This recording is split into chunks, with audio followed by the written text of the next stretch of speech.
Aviation कंपनियां हैं, चाहे ये इंडिगो हो, चाहे ये एयर इंडिया हो, चाहे ये स्पाइस जेट हो, ये जितनी भी एयरलाइन कंपनियां हैं, इनको आपने लाइसेंस दे दिया है कि ये हिंदुओं को लूट खाएं। उनका अगर कोई पर्व आ जाता है तो आप फ्लाइट महंगी कर देते हैं, उनका कोई त्योहार आ जाता है तो आप फ्लाइट महंगी कर देते हैं। ये कब तक चलेगा इस तरीके से? बट क्या हर कोई ट्रेन से हर किसी को टिकट मिल रही है? भाई ट्रेनें तो सीमित है, एक्स्ट्रा ट्रेनें डाल दी, उसके बाद भी लोगों को ट्रेन की टिकट नहीं मिल रही, तो लोग फ्लाइट पे शिफ्ट कर रहे हैं और वहां पे लूट लगी हुई है। मंत्री जी के पास और भी जरूरी काम होंगे, फीता काटना होगा, चंद्रबाबू नायडू के जूते पॉलिश करने होंगे, तो बहुत सारे काम होंगे उनके जिम्मे, बड़ी बड़ी डील्स करवानी होंगी। ये कौन सा मुद्दा है? 25-30 हजार रुपए की टिकट नहीं ले सकते? कैसे हिंदू हो तुम 25-30 हजार की टिकट नहीं ले सकते? भाई हिंदू है, मूर्ख थोड़ी है। पहले तीर्थ यात्रा महसूल लगता था मुगलों के टाइम पे, भाई तीर्थ यात्रा करने जा रहे हैं तो मुगलों को पैसा दे, अंग्रेज आए तो अंग्रेजों को पैसा दिया, अब ये आए हैं अब इनको पैसा दें हम 40-40 हजार की, 25-25 हजार की हम टिकटें खरीदे फ्लाइट की। क्यों? क्योंकि हमें कुंभ जाना है। जय हिंद दोस्तों, आप देख रहे हैं डीओ न्यूज। अगर वीडियो पसंद आए तो वीडियो को लाइक कीजिए, चैनल को सब्सक्राइब कीजिए और बेल आइकन दबाना बिल्कुल मत भूलिएगा। और अगर हमें सपोर्ट करना चाहते हैं तो स्क्रीन पर दिए हुए QR कोड को स्कैन करें या आप हमें पेपल के थ्रू भी सपोर्ट कर सकते हैं। बहुत बहुत धन्यवाद। जय हिंद दोस्तों, आप सभी का स्वागत है। आज एक मुद्दे के ऊपर मैं वीडियो बनाने आया हूँ। आप दिल्ली चुनाव के ऊपर आप वीडियोस देख रहे होंगे कि बीजेपी जीत रही है, आम आदमी पार्टी जीत रही है, लेकिन इस पूरे देश में लोग जिस एक चीज से बहुत परेशान हैं और उसके बारे में मीडिया में कोई बात नहीं कर रहा है, कोई मेन स्ट्रीम मीडिया उसको कवर नहीं कर रहा है।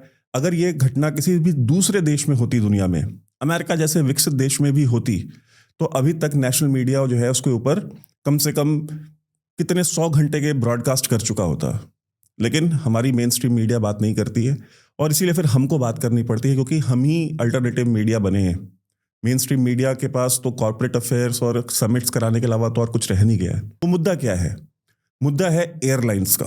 कुंभ चल रहा है, सभी को कुंभ जाना है, जाना भी चाहिए, लेकिन वहां जाने के लिए अब कोई व्यक्ति मुंबई में रह रहा है या कोई व्यक्ति बेंगलोर में रह रहा है या कोई व्यक्ति हैदराबाद में रह रहा है, उसको कुंभ में जाना है तो जाएगा कैसे?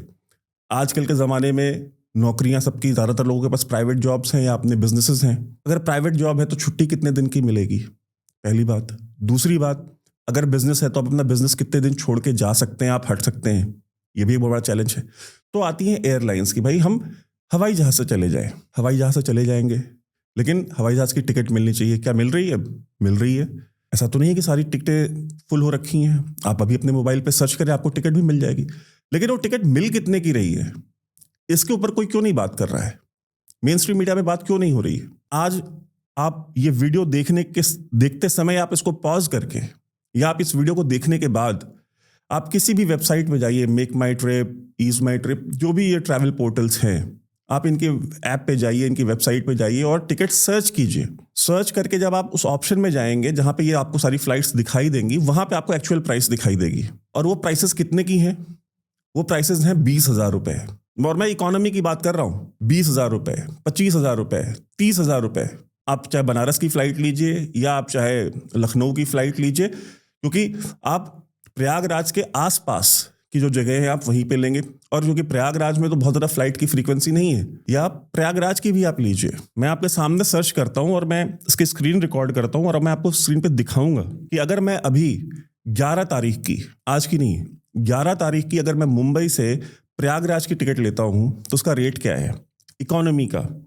उसका रेट है, आपने स्क्रीन पे देख सकते हैं, स्पाइस जेट 2 बजे की फ्लाइट है 19,788 रुपए की। 11:20 की फ्लाइट है सुबह की 21,236 रुपए की। 1:30 की फ्लाइट है, 1:40 की फ्लाइट है 22,476 रुपए की। 3 फ्लाइट्स हैं सिर्फ, क्योंकि प्रयागराज एक छोटा एयरपोर्ट है। अब चूंकि यहाँ पे फ्लाइट की फ्रीक्वेंसी कम है तो लोग क्या करते हैं कि भाई नियर बाई शहर कौन सा है जहाँ पे जो थोड़ा बड़ा एयरपोर्ट हो कंपैरेटिवली प्रयागराज के, तो वो आता है वाराणसी, बनारस। वहाँ की फ्लाइट मैं आपके सामने अब उसकी सर्च करता हूँ और आप इसका भी देखिए। अब इसका देखिए, शाम को 5:20 की फ्लाइट है 17,351 रुपए की। शाम के 5 बजे की फ्लाइट है 20,304 रुपए की। रात के 8 बजे की फ्लाइट है 23,000 या 24,000 की मान लीजिए, 23,998। दोपहर में 1 बजे की फ्लाइट है 24,669 रुपए की। और सुबह 10 बजे की फ्लाइट है 35,979, यानी 36,000 रुपए की टिकट है सुबह की 10 बजे की एयर इंडिया की। अब ये लूट नहीं है तो क्या है? अब मैं डेस्टिनेशन चेंज करता हूँ, डेस्टिनेशन सेम रखते हैं, वाराणसी ही डेस्टिनेशन रखते हैं। अब हम शहर चेंज करते हैं कि अगर कोई बैंगलोर से जाना चाहता है तो उसका क्या रेट है। अब देखिए, बैंगलोर से जो शुरुआत हो रही है शाम के 5:15 की फ्लाइट की, वो हो रही है 21,990 यानी 22,000 रुपए की से शुरुआत हो रही है। शाम के 6 बजे की 5:50 की फ्लाइट है 25,773 रुपए की, और सुबह 5 बजे की फ्लाइट है 30,915 रुपए। ये इकोनॉमी की बात कर रहा हूं मैं, ये सारे इकोनॉमी के फेयर्स हैं। सुबह 6 बजे की फ्लाइट 30,915 और बाकी सारी फ्लाइट्स 30,915 रुपए की हैं। आप टाइमिंग चाहे जो कर लीजिए। अब हैदराबाद पे आ जाता है। अगर हमें हैदराबाद से वाराणसी जाना है तो हैदराबाद में जो शुरुआत हो रही है, ये हो रही है सुबह 11:45 की फ्लाइट है 18,866 रुपए से शुरुआत हो रही है। 9:30 सुबह की फ्लाइट है 25,376। शाम को 4:15 बजे की फ्लाइट है 25,376। 12:15 दिन में फ्लाइट है 34,000 रुपए की, 34,000। ये हैदराबाद से हाल है। अब एक चेन्नई से भी कर लेते हैं। चेन्नई से दोपहर के 3:45 की फ्लाइट है 25,000 रुपए की, 24,957। चेन्नई से 3:45 की फ्लाइट है और इसकी टिकट शुरू ही हो रही है 24,957 रुपए से, यानी 25,000 रुपए। इसके ऊपर अभी टैक्सेस लगने हैं, इसके ऊपर अभी जीएसटी लगनी है। जीएसटी लग करके ये 25,000 रुपए की फ्लाइट आपकी 27-28,000 रुपए की हो जाएगी। डायरेक्ट फ्लाइट एक यही है, तो इसका ये हाल है। बाकी सारी कनेक्टिंग फ्लाइट्स हैं। तो आप खुद सोचिए कि एक आम इंसान जिसको अगर वाराणसी जाना है, और यही हाल सबका है, नियरेस्ट जितने भी एयरपोर्ट, आप लखनऊ की भी लेंगे तो आपको यही सब रेट मिलेगा। और इसमें क्या हुआ है, अब इसमें एक चीज आ गई है, लगन। लगन यानी शादियों का सीजन। क्योंकि शादियां हो रही हैं और ज्यादातर जो उत्तर भारतीय हैं, जो कि उत्तर प्रदेश के रहने वाले हैं, वो ज्यादातर लोग जॉब कहाँ करते हैं? कोई आईटी हब उत्तर प्रदेश में तो है नहीं, बिहार में तो है नहीं, राजस्थान में तो है नहीं। ये लोग जॉब कहाँ करते हैं? ये जॉब करते हैं बॉम्बे में, बेंगलोर में, चेन्नई में, हैदराबाद में, इन्हीं जगहों पे जॉब करते हैं। अगर उनको शादियों में जाना है, भतीजी की शादी है या बुआ की बेटी की शादी है, घर में शादियां हैं, अगर उनको जाना है, अगर हस्बैंड वाइफ यानी कि पति पत्नी, और अगर उनके 2 बच्चे भी हैं और माता पिता हैं मान लीजिए साथ में, तो आप सोचिए कि 25-25 हज़ार की या 30-30 हज़ार रुपए की वो कितनी टिकट लेकर के जाएगा शादियों में? या उसे कुंभ ही जाना है तो कुंभ में कितने की टिकट लेके जाएगा? कुछ लोग ये कह सकते हैं कि भाई धर्म के लिए खर्च नहीं कर सकते क्या? कर सकते हैं, लेकिन उसकी भी तो कोई सीमा होनी चाहिए, कोई चीज रेगुलेट होनी चाहिए ना। भारत सरकार क्या है? मिनिस्ट्री ऑफ सिविल एविएशन जो है, उसका काम क्या है? उसका काम है रेगुलेटर। वो रेगुलेट करती है इस इंडस्ट्री को। एयर इंडिया पहले खुद ऑपरेट करते थे, वो तो बिक गई, टाटा ने ले ली वापस। अब तो आप मार्केट में प्लेयर भी नहीं है। अब तो आपका एक ही काम रह गया है मिनिस्ट्री ऑफ सिविल एविएशन का, कि आप रेगुलेट कीजिए। रेगुलेट क्या करेंगे भाई? यही सब चीजें तो आपको रेगुलेट करनी है। अगर हम प्राइस भी नहीं रेगुलेट करेंगे, अगर मिनिस्टर साहब किंजरापू रामबाबू नायडू उनका नाम है, अगर आप प्राइस भी रेगुलेट नहीं कर सकते, जो हमारे मंत्री जी हैं किंजरापू राम मोहन नायडू उनका नाम है, आंध्र प्रदेश से आते हैं, टीडीपी चंद्रबाबू नायडू की पार्टी के मेंबर ऑफ पार्लियामेंट हैं, मिनिस्टर, आज की डेट में मिनिस्टर वही है सिविल एविएशन के। तो भैया आपका और दूसरा कौन सा काम है? दूसरा कौन सा पोर्टफोलियो है आपके पास? अगर हिंदुओं का त्योहार है, हिंदुओं के त्योहार को ही आपको, मतलब ये जो एविएशन कंपनियां हैं, चाहे इंडिगो हो, चाहे एयर इंडिया हो, चाहे स्पाइस जेट हो, ये जितनी भी एयरलाइन कंपनियां हैं, इनको आपने लाइसेंस दे दिया है कि ये हिंदुओं को लूट खाएं। उनका अगर कोई पर्व आ जाता है तो आप फ्लाइट महंगी कर देते हैं, उनका कोई त्योहार आ जाता है तो आप फ्लाइट महंगी कर देते हैं। ये कब तक चलेगा इस तरीके से? इनको लाइसेंस दे दिया है सरकार ने, हमारे किंजरापू राम मोहन नायडू जी ने इनको लाइसेंस दे दिया है कि भाई जितने भी हिंदू हैं सबको लूट खाओ तुम, कोई दिक्कत नहीं है। 25,000 नहीं, 2.5 लाख की फ्लाइट भेज दो, टिकट भेज दो। दुनिया भर में क्या एग्जाम्पल्स हैं? दुनिया भर में एग्जाम्पल्स ये हैं कि अगर वहां पर अगर कोई ऐसा फेस्टिवल आता है, हमारे बहुत सारे लोग मिडिल ईस्ट में रहते हैं, वेस्ट एशिया में, सऊदी अरेबिया में, यूएई में, कतर में, कुवैत में, वहां से हमारे बहुत सारे दर्शक हमको देखते भी हैं। क्या वहां पे जब रमजान आता है या जब ये रोजे चलते हैं तो क्या वहां पे महंगाई इसी तरीके से बढ़ जाती है जैसे हमारे यहाँ बढ़ी हुई है? यार हज होगा तो आप सब्सिडी दोगे, राज्य सरकारें सब्सिडी देती हैं, केंद्र सरकार ने हटाई तो। आंध्र प्रदेश की सरकार, इसी आंध्र जहां के मंत्री जी हैं, मैंने आपको इसी डीओ न्यूज के वीडियो में मैंने आपको बताया था कि वाईएसआर कांग्रेस वाले जो है, ये सो कॉल्ड तीर्थ यात्रा, जबकि क्रिश्चियनिटी में तीर्थ यात्रा नाम की कोई चीज नहीं है, जेरूसलम जाने के लिए, बेथलेहम जाने के लिए 1 लाख रुपए जो है सब्सिडी देते थे पर पर्सन।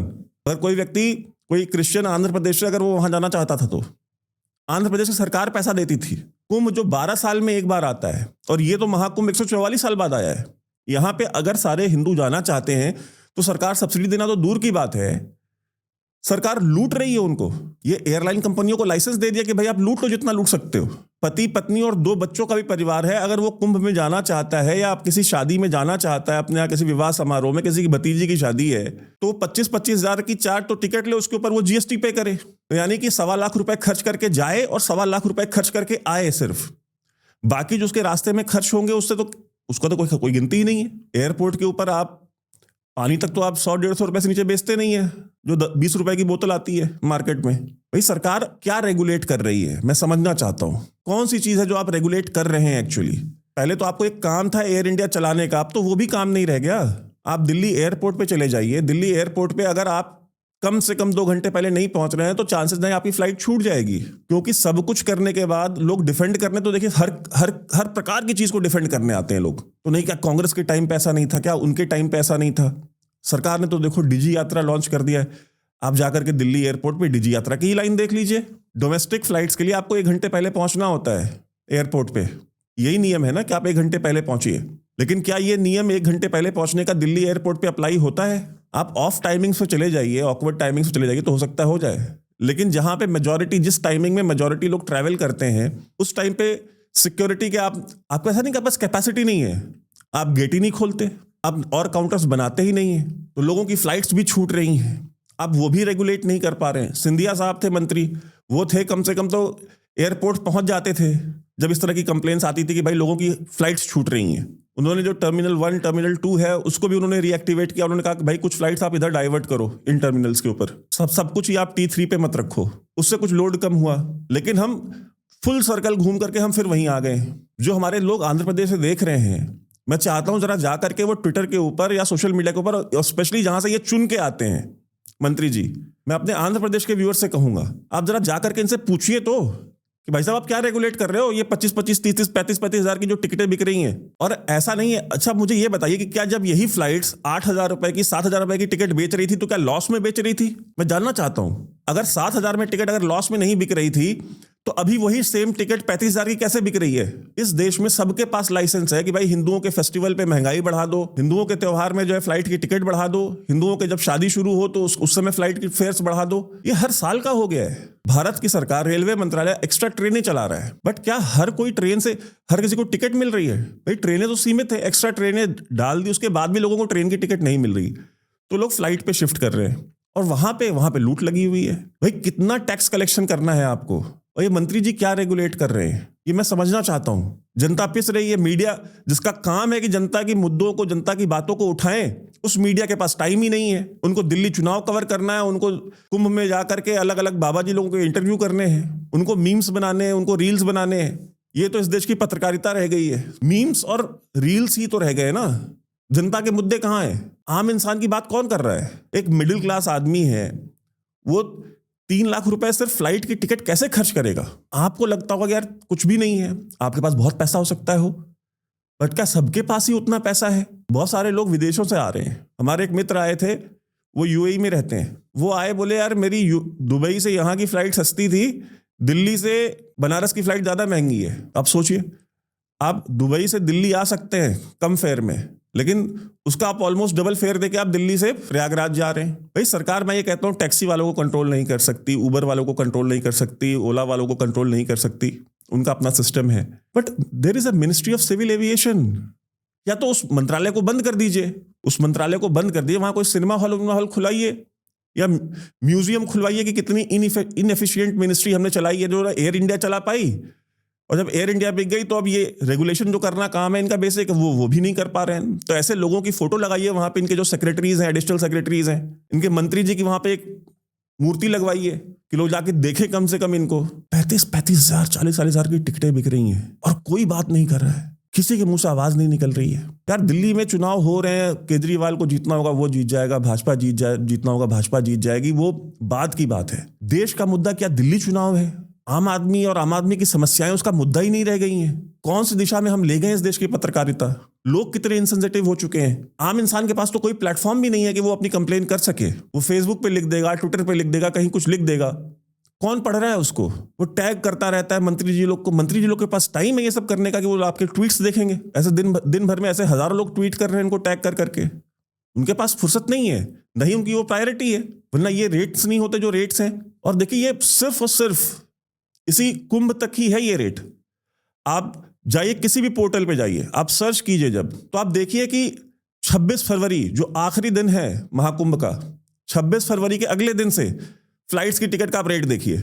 वहीं हैदराबाद से, बेंगलोर से, मुंबई से आप सर्च करके देखिए उनका रेट क्या है। उनका रेट फिर वही है, 5,000, 6,000, 7,000, 5,000, 6,000, 7,000, यही सेम रेट मिलेगा आपको। यानी कि मतलब इससे बड़ा एविडेंस कोई नहीं हो सकता कि ये सारा का सारा फ्रॉड जो चलाया जा रहा है, ये इसी वजह से चलाया जा रहा है क्योंकि कुंभ है। कुंभ तक जितने हिंदुओं को लूट सकते हैं लूट लें हम, ऑप्शन तो है नहीं इनके पास। और मंत्री जी सुनने वाले नहीं है, मंत्री जी को फर्क नहीं पड़ता है। मंत्री जी के पास और भी जरूरी काम होंगे, फीता काटना होगा, चंद्रबाबू नायडू के जूते पॉलिश करने होंगे, वो तो बहुत सारे काम होंगे उनके जिम्मे, बड़ी बड़ी डील्स करवानी होंगी। ये कौन सा मुद्दा है? 25-30 हजार रुपए की टिकट नहीं ले सकते? कैसे हिंदू हो तुम 25-30 हजार की टिकट नहीं ले सकते? भाई हिंदू है, मूर्ख थोड़ी है। आपने तो हिंदुओं को सर्टिफाइड मूर्ख समझ लिया है और उसकी मजबूरी का आप नाजायज फायदा उठा रहे हैं। उठाइए। हम उन मुद्दों को पहले भी उठाते थे जिसपे मेन स्ट्रीम मीडिया बात नहीं करता है। हम आम आदमी के मुद्दों को आज भी उठा रहे हैं और आगे भी उठाएंगे। यार कोई तो बोले, कोई बोल ही नहीं रहा। ये किंजरापू राम मोहन नायडू जी जो है हमारे मंत्री, ये श्रीकाकुलम से चुन के आते हैं आंध्र प्रदेश के। हमारे जो भी दोस्त आंध्र प्रदेश से देख रहे हैं ये वीडियो, आप अगर जानने वाला कोई भी श्रीकाकुलम या उसके आसपास का है, आप उसको ये वीडियो जरूर भेजिए और उनसे रिक्वेस्ट कीजिए कि इनको मंत्री जी को जरा पकड़ के घेरें एक दिन और इनसे पूछे कि ये क्या लूट मचा रखी है आपने। क्रिश्चियंस जाएंगे तो आंध्र प्रदेश की सरकार जो है हैदराबाद से अगर उनको जेरूसलम जाना है तो उनको 1 लाख रुपया अगर वाईएसआर कांग्रेस दे सकती थी, तो यार हम आपसे 1 रुपया मांग नहीं रहे हैं, लेकिन आप कम से कम इनकी हमारी जो फ्लाइट की टिकट के जो रेट है कम से कम इनको तो कम कराओ। भाई हम किससे कंप्लेन कर सकते हैं?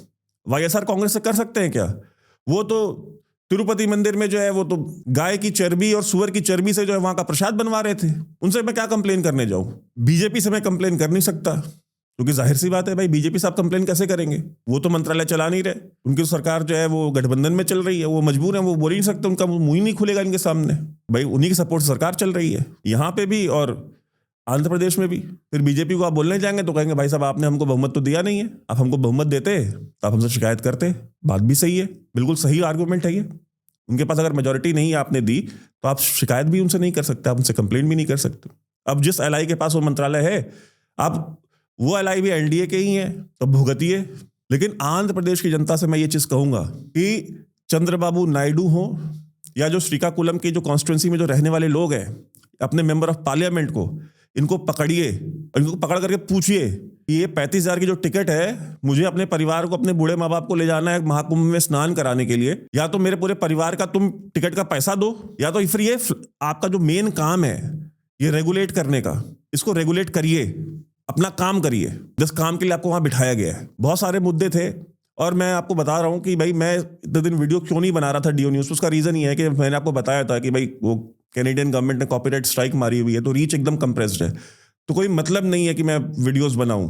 और मैं डिफेंसिव ऑफेंस पे रेगुलर वीडियोस कर रहा हूं तो उसमें भी क्या है कि उसमें भी डिमोनेटाइजेशन होता जा रहा है, इसलिए थोड़ा सा इंसान डीमोटिवेट होता है और लगता है कि यार आप वीडियोस बना रहे हैं, बट जब यूट्यूब ने ही रीच कंप्रेस कर रखी है उनके कॉपीराइट स्ट्राइक की वजह से, वो कुछ 90 दिन की कॉपीराइट स्ट्राइक थी तो मेरे ख्याल से कुछ 15-20 दिन और रह गए हैं। लेकिन मुझे आज फिर मजबूर होना पड़ा। मैंने कहा यार अगर 10 लोग ही देखेंगे ना मुझे कोई प्रॉब्लम नहीं है, बट कम से कम अपना प्रोटेस्ट कोई तो बोले इस मुद्दे पे। हिंदुओं को क्या सर्टिफाइड मूर्ख समझ लिया इस देश में? इनको लूटते रहो, इनको मारते रहो, इनको साथ लव जिहाद भी करो, इनको जो करना है इनके साथ करो, कोई कुछ बोलने वाला नहीं है क्योंकि हिंदू तो सड़कों पे निकलेगा नहीं। ये काम अगर मुसलमानों के साथ या ईसाइयों के साथ ये इसी देश में कोई भी ये कंपनियां करके तो देखें जरा एक बार, हिम्मत नहीं होती करने की क्योंकि वो सड़कों पर निकल आते हैं, वो विरोध प्रदर्शन शुरू कर देते हैं, वो वोट नहीं देते, वो सरकारें गिरा देते हैं कि ठीक है आप हमारी नहीं सुन रहे तो हम सीधा सरकार को पकड़ेंगे। उनके पास अलग अलग ऑर्गेनाइजेशंस हैं बड़ी बड़ी, वो उनके लिए उतरती हैं सड़कों पे।